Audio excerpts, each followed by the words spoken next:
Needs a shoulder to cry on. Hi friends, welcome back to my kitchen and welcome if you are new. If you're new here, I'm Cheryl, this is People Full of Joy, and tonight we're making a classic Southern recipe, which I'm super excited to do. I saw my sweet friend Ann over at Ann's Southern Home, I think it is. She did this a couple nights ago and I learned a couple things that I haven't tried. So I'm going to try it tonight for our dinner and see how we like it. I grew up eating chicken fried steak. It was huge in my family. Mashed potatoes and gravy, the whole 9 yards. It was a huge thing in my family. But tonight we're going to do something totally different with the gravy. The chicken fried steak might be the same, maybe a little different for you, but I've got 4 pieces ready to go. Let's get them cooked up. I've got some potatoes already starting on the stove because we've got to have mashed potatoes with that. I've got some corn on the stove back there heating up, and we need to get this meat cooked. We are still in the middle of an ice storm here, friends, and our backyard and our front yard is just nothing but ice everywhere. So we have been hunkered down in our house now for the last 3 days. Lost power once for maybe an hour, maybe a little over that, but not too bad. It's been flickering on and off today. So far we haven't lost it, but I need to get dinner made just in case we do lose it again tonight as the temperatures drop again. I want to make sure that we get dinner and that's done, because then we can just go to bed and huddle down with our puppies and stay warm. So let's get dinner made. All right, so I'm making it easy on myself. I have a sheet pan with some parchment paper down here. I've got some flour. It's about 3/4 cup of flour. We're gonna put in some Redmond's real salt. We've got quite a bit of meat to season up. We're gonna put in a little bit of garlic powder. You wanna flavor every layer that you can. We're gonna put in some onion powder. And we gotta do some black pepper.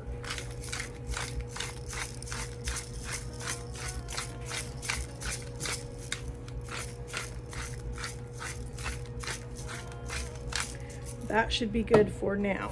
I'm gonna go ahead and just mix all this up together. Get this flour mixed with all of the seasonings. I'm gonna spread it out so that I can get all 4 pieces down here at one time. This is some cube steak that I had in my freezer. Not only are we not in the middle of we are in the middle of an ice storm, but we're also in the middle of pantry challenge. And so that has made things super interesting.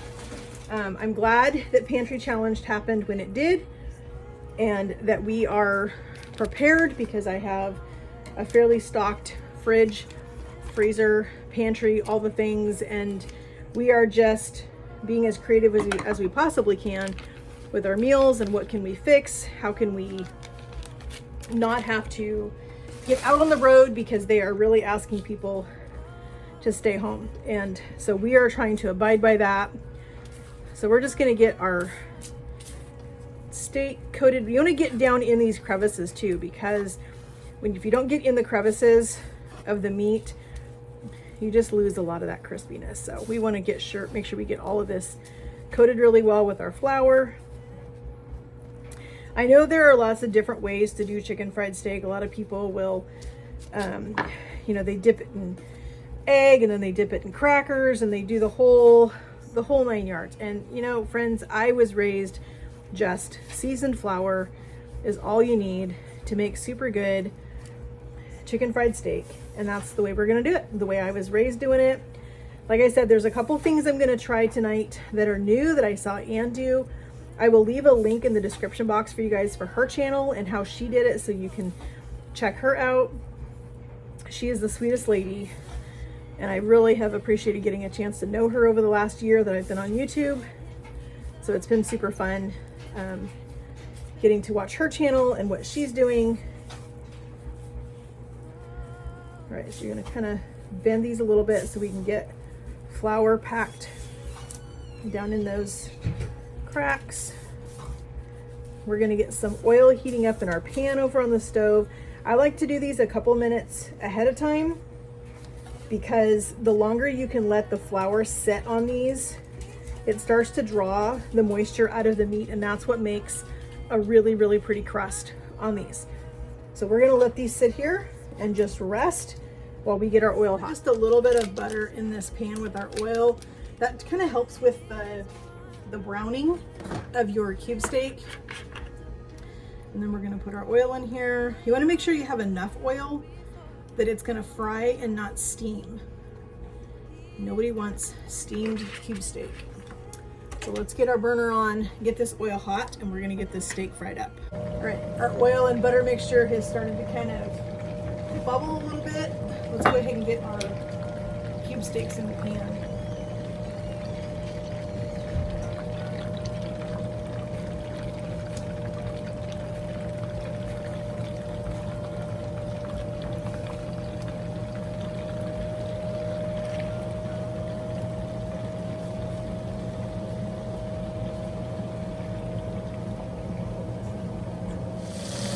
All right, our meat's ready for us to flip.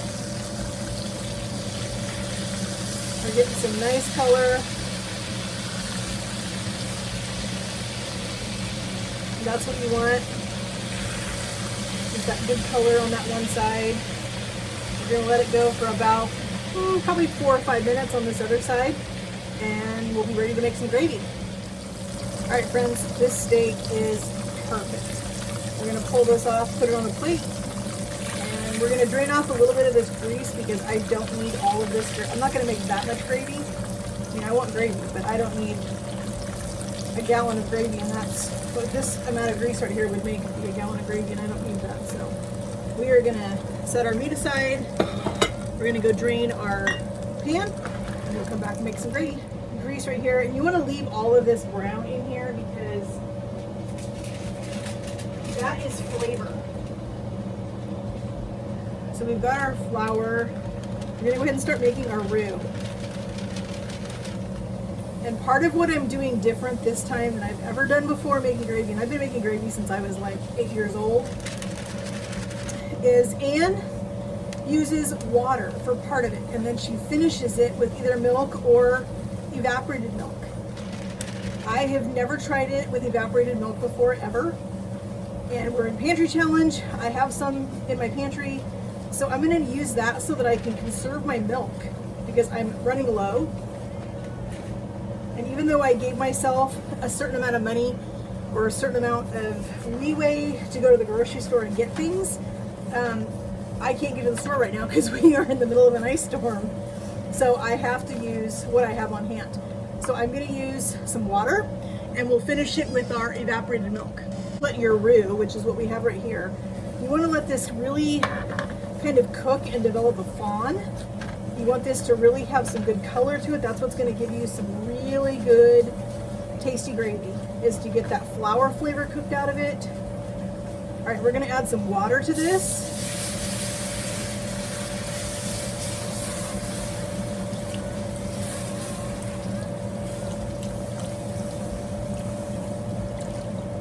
We're going to get this water stirred in. We might need just a little bit more.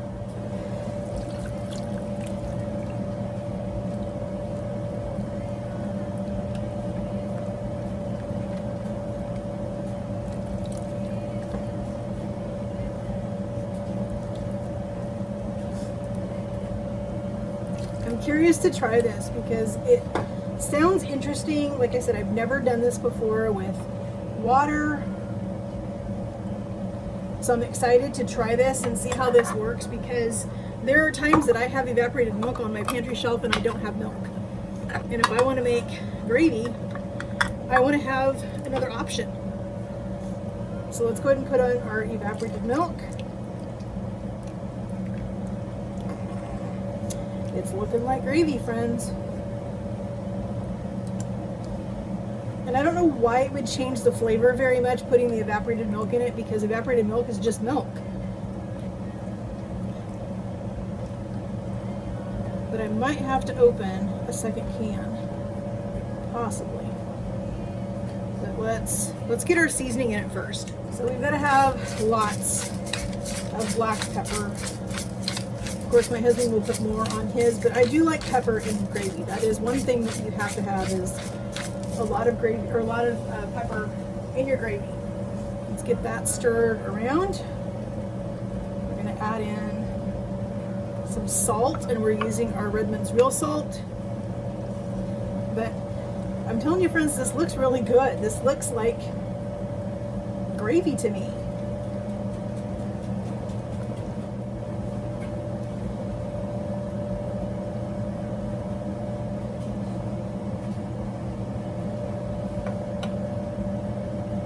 Okay, friends, that is good. That is super good. I am really impressed. But I'm going to add just a splash because I don't want to open a whole can of evaporated milk just to put a splash more liquid in my gravy.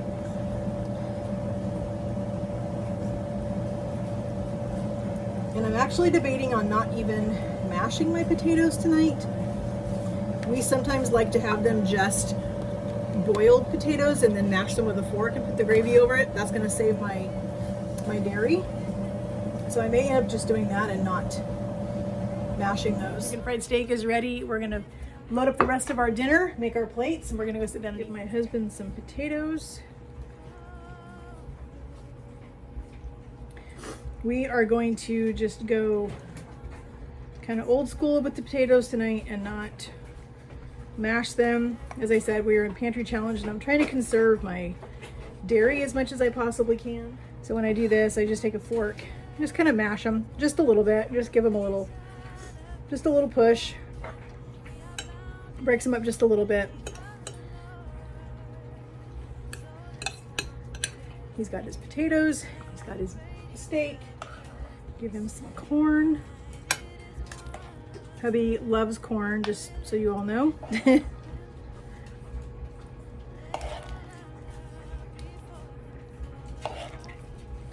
We always have a good stock of corn. The gravy. We're gonna put a little bit on his steak.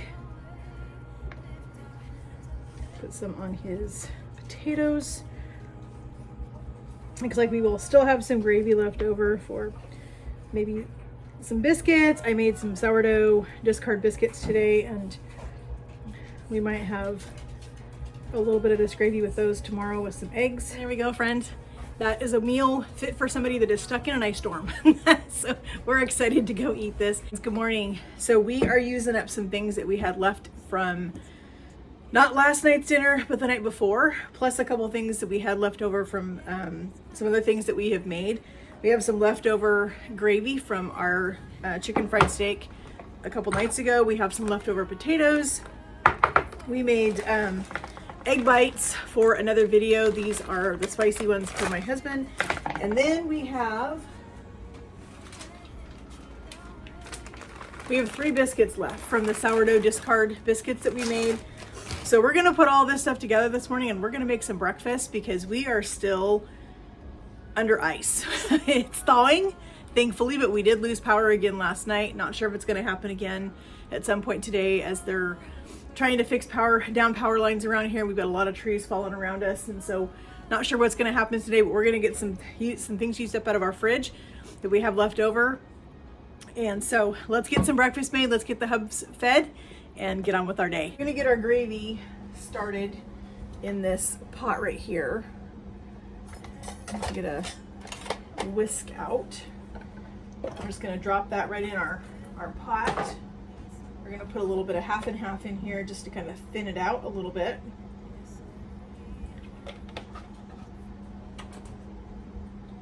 We're going to get our potatoes started with a little bit of olive oil and a little bit of butter.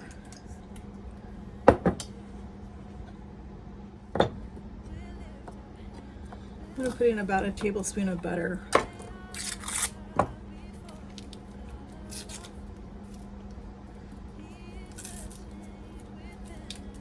The egg bites and the biscuits, I'm just going to reheat those in the microwave. I want our butter to start to sizzle before I put these potatoes in because otherwise they're just going to absorb all the butter and I want them to get a good sear on them. You can see it's starting to sizzle just a little bit, so we're going to go ahead and put our potatoes in our pan. And we're just going to let those start to cook. Get them broke up a little bit so they can all start getting some color. I'm going to just toss them in the butter first, and then I will separate them out, let them start getting some color, and as they start to soften up, we can just start to push them down with our spatula and let them start getting brown. All right, they're starting to cook, so we're gonna put some of this Kinder's caramelized onion butter. This is my absolute favorite Kinder's seasoning. We're gonna put just a little of that on these potatoes, just to give them a little bit of flavor. And we're just gonna let these start to really get some brown color on them. All right, so I'm gonna take my spatula and just kind of push down on these potatoes to kind of break them up just a little bit. And that way they can really start getting some crust on them. This is a great way to use that leftover potatoes if you have potatoes left in your fridge. Get them out, put a little bit of butter and oil and some seasoning in your pan and fry them up, let them get some good color on them. Re-season them up just a little bit. Since these are mashed potatoes, or not mashed potatoes, they were just potatoes that we boiled for our chicken fried steak the other night. These only just had salt on them. Let's go ahead and try to flip up a section of this and see if they're getting some color, and they are. I don't want them super brown, but I do want them to have just a little bit of a crust on them. So I heated up our egg bites for 2 minutes. I just put them in the microwave in the Ziploc bag. So we're gonna go ahead and get our biscuits split open. These biscuits, friends, I'm telling you, are amazing. I actually am going to try to make 2 more batches of these because I want to test them and see how they freeze.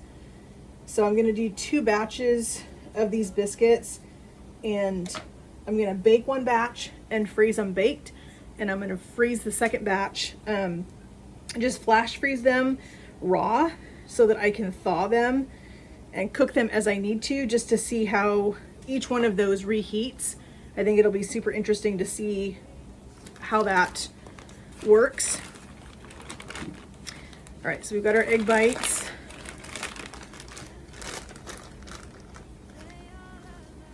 And they are hot. Just gonna put them, 2 of them right on hubby's biscuits. I love that we're emptying some bags out of the fridge, getting rid of some things. All right, so we got our biscuits, we've got our sausage over here. We're gonna put a little bit of gravy on these biscuits. So we're kind of doing a play on biscuits and gravy, but this is chicken fried steak gravy, which it's just gravy. It's the same kind of gravy, just without the sausage. So we're just gonna put a little gravy on a couple of his biscuits. He's got a couple biscuits here with his egg bites on them. We've got our beautiful hash browns that are leftover potatoes from dinner.